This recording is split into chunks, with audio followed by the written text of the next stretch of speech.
Bonjour à tous. Aujourd'hui, nous allons aborder ensemble le pilier économique de la RSE. Vous savez, on parle du social et de l'environnemental, mais sans équilibre économique, tout le reste va s'effondrer, l'entreprise ne va tout simplement pas tenir.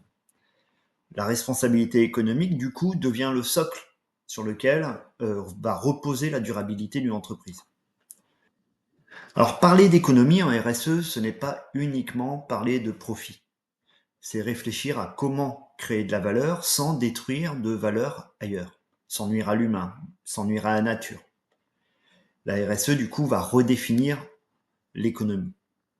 Elle va pousser les entreprises à penser à long terme, à partager la valeur avec les salariés, les fournisseurs, avec la communauté. Alors, quand on parle de pilier économique, on pense souvent à la rentabilité, au profit, aux investissements. En réalité, la bonne gouvernance est le cœur du pilier économique.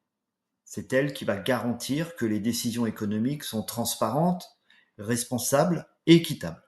C'est ce que nous allons voir maintenant à travers les trois grands axes: la transparence, la lutte contre la corruption et l'information des parties prenantes. Alors la transparence, c'est la capacité de l'entreprise à rendre ses pratiques visibles et compréhensibles. Cela veut dire qu'elle va expliquer clairement ses choix économiques, ses sources de financement, sa politique d'investissement. Dans une économie qui est mondialisée, cette transparence est devenue une exigence. Les investisseurs, les clients, les salariés veulent savoir où va l'argent, comment il est utilisé et avec quelle valeur. La responsabilité ensuite, c'est d'assumer les conséquences de ses décisions. Une entreprise responsable ne cherche pas à rejeter la faute sur les autres. Elle va accepter de reconnaître ses erreurs et de corriger ses pratiques néfastes. Enfin, l'équité, ça va signifier que les décisions doivent être justes, que les bénéfices doivent être répartis de manière équilibrée entre les différentes parties prenantes. Le deuxième axe est la lutte contre la corruption. La corruption, c'est un petit peu le poison de la gouvernance. Elle va fausser la concurrence, détruire la confiance et va empêcher le développement durable, tout simplement. Dans une petite économie comme celle de la Polynésie, où les acteurs se connaissent, où les marchés sont étroits, les risques de petits arrangements sont réels, d'autant plus. La RSE économique impose donc de mettre en place des mécanismes de contrôle, des procédures d'appel d'offres claires et équitables, des codes de conduite internes, des formations à l'éthique pour les cadres et pour les salariés. Et surtout, il faut créer une culture de l'intégrité, ne pas fermer les yeux, ne pas se dire c'est comme ça. Une entreprise qui se montre exemplaire en matière éthique gagne en crédibilité, en attractivité, notamment auprès des partenaires étrangers et des investisseurs publics.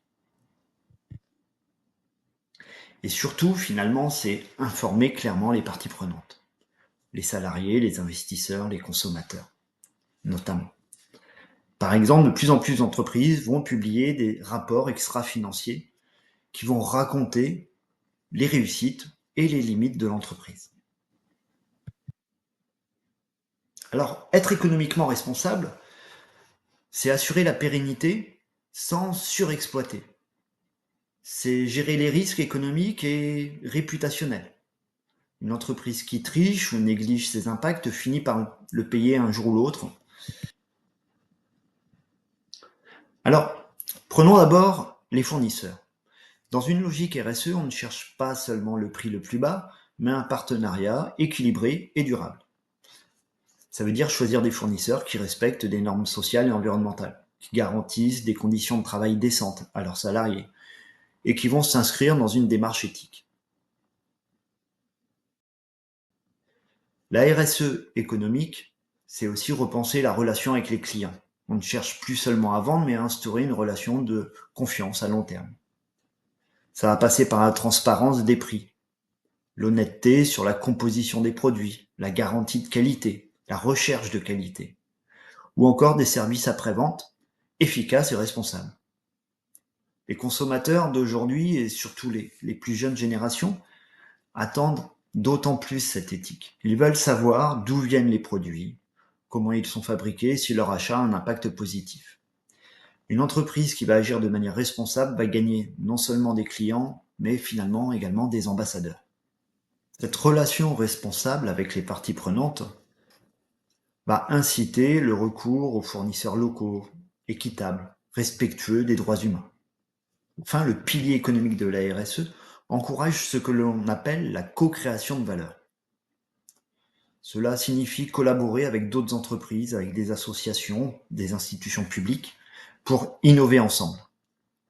Par exemple, une entreprise touristique polynésienne pourrait s'associer à une association environnementale pour développer une offre d'écotourisme, qui va profiter à la fois à l'économie locale et à la protection du fait noir. Dans cette logique, la RSE devient un levier de coopération et non plus de compétition. C'est ce qu'on peut appeler une approche économique du lien, où la réussite d'un acteur renforce également la réussite des autres acteurs. Vous le voyez, le pilier finalement économique de la RSE ne se réduit pas à de la finance, il repose sur des relations équilibrées, transparentes, durables, avec l'ensemble des parties prenantes. Alors il existe plusieurs leviers pour renforcer ce pilier économique.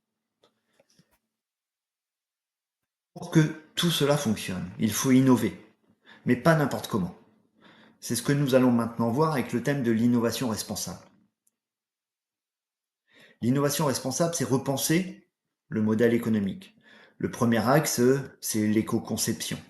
Cela consiste à penser un produit ou un service dès sa conception pour minimiser son impact environnemental tout au long de sa vie, au niveau de la production, de l'utilisation, du recyclage, comme on l'a déjà vu. Par exemple, grâce à l'éco-conception, on va concevoir un produit en pensant à son cycle de vie complet. Encore, avec l'économie circulaire, recycler, réparer, réutiliser, comme le font déjà des entreprises, de nombreuses entreprises, notamment dans l'artisanat ou l'agroalimentaire. Le deuxième axe, c'est la transition numérique responsable. Le numérique, c'est un formidable levier d'efficacité, mais il a aussi un coût écologique caché. Des serveurs qui sont énergivores, l'obsolescence rapide de l'électronique, consommation d'électricité. Les entreprises responsables vont apprendre à optimiser leur usage numérique. Mutualiser les serveurs, prolonger la durée de vie des équipements, réduire les mails inutiles, former leurs équipes à une utilisation raisonnée de tous ces outils digitaux. Enfin, l'innovation responsable peut devenir un levier de compétitivité. Une entreprise qui innove de façon durable va gagner un avantage concurrentiel. Elle va se différencier par la qualité, par l'éthique, la confiance qu'elle va inspirer aux consommateurs. On peut prendre un exemple qu'on verra tout à l'heure, Patagonia, qui a choisi de réparer et revendre ses produits plutôt que d'en produire toujours plus. Ça a permis à la marque de fidéliser des clients et de renforcer son image. Dans un marché mondial qui est saturé, l'éthique devient un facteur de performance économique.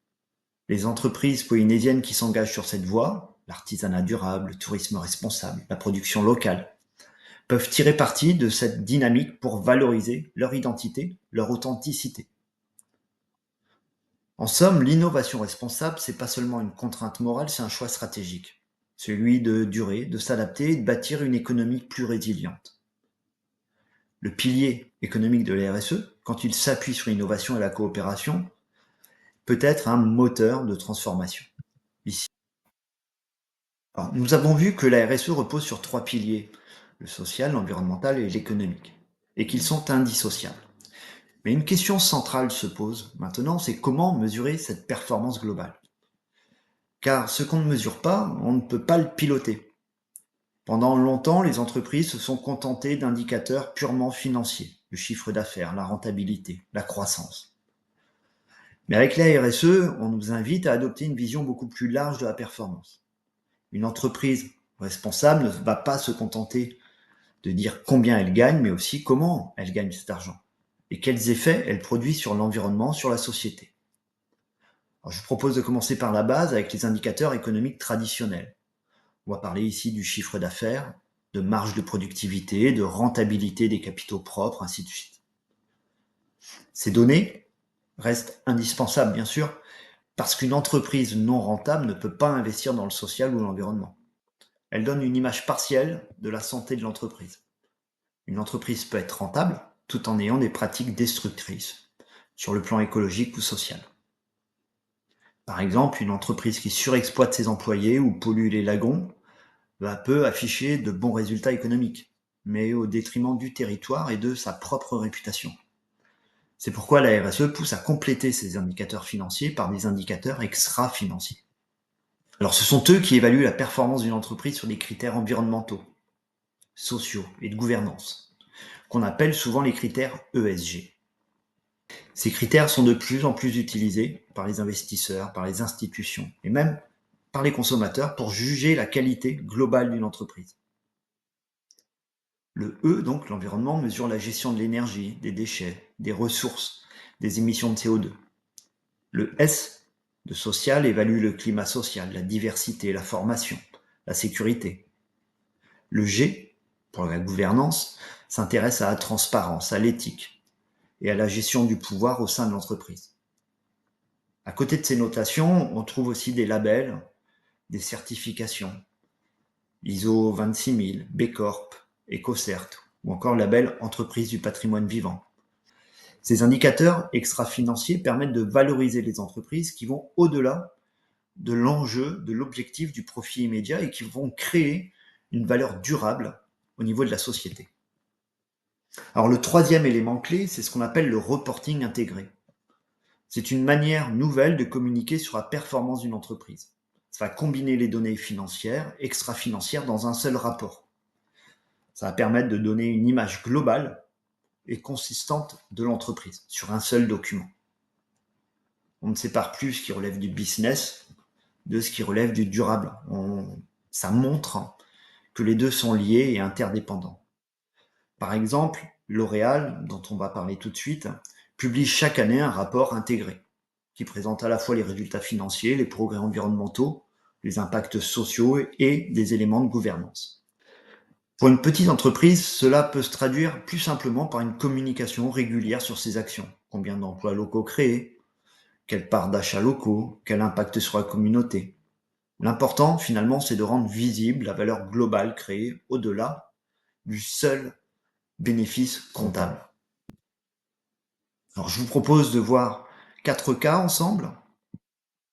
L'entreprise Michelin, par exemple, spécialisée dans les pneus, a transformé son modèle économique et au lieu de vendre simplement des pneus, aujourd'hui, ils vendent un service de mobilité. Les clients vont payer en fonction du kilométrage, ce qui va inciter l'entreprise à concevoir des pneus plus durables. C'est une parfaite illustration de l'économie de la fonctionnalité. Alors, ça offre un modèle économique plus stable, plus adapté au XXIe siècle. Ça permet de fidéliser des clients et puis ça permet de réduire le gaspillage au niveau de la production. L'enseigne Carrefour travaille avec des producteurs locaux, développe des gammes bio et des circuits courts. C'est une stratégie doublement gagnante. Économique, car elle réduit les coûts des intermédiaires, il y a moins d'intermédiaires, plus de proximité, et sociétale, parce qu'elle va soutenir l'économie locale. L'Oréal a mis en place un reporting intégré et des audits éthiques de ses fournisseurs. Cette décision a permis d'attirer de nombreux investisseurs responsables et a renforcé sa stabilité économique. Patagonia, enfin, dont on a déjà parlé, réinvestit ses profits dans la protection de l'environnement. Son programme War on Wear encourage la réparation plutôt que l'achat neuf. C'est finalement la preuve avec Patagonia qu'un modèle éthique peut être rentable à long terme. Bien sûr, il existe des limites. La tension entre la rentabilité à court terme et la durabilité à long terme est une tension à laquelle ne peuvent se soustraire les responsables d'entreprise. Le risque de greenwashing économique est une réalité également. Les difficultés pour les PME notamment à financer des démarches RSE. Il est beaucoup plus facile pour un grand groupe d'aller dans une stratégie, de changer un business model, de développer une stratégie RSE. Enfin, le besoin d'un cadre réglementaire qui soit homogène, notamment avec la directive européenne, la CSRD.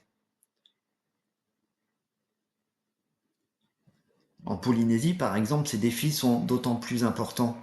Les coûts d'importation, la petite taille du marché, la dépendance au tourisme sont autant de limites qui se posent au développement de ce pilier. Alors pour conclure, souvenons-nous que le pilier économique est le socle de la RSE. Sans solidité financière, il n'y a ni social ni environnemental durable, il n'y a plus d'entreprise. Mais la RSE change la définition même de cette performance. On ne parle plus seulement de profit, mais de valeur partagée. C'est ce pilier économique que l'on retrouve au centre de l'économie sociale et solidaire. Je vous remercie de votre attention et je vous invite désormais, comme vous en avez l'habitude, à tester votre niveau de compréhension grâce à ce quiz. Il me reste à vous dire à bientôt.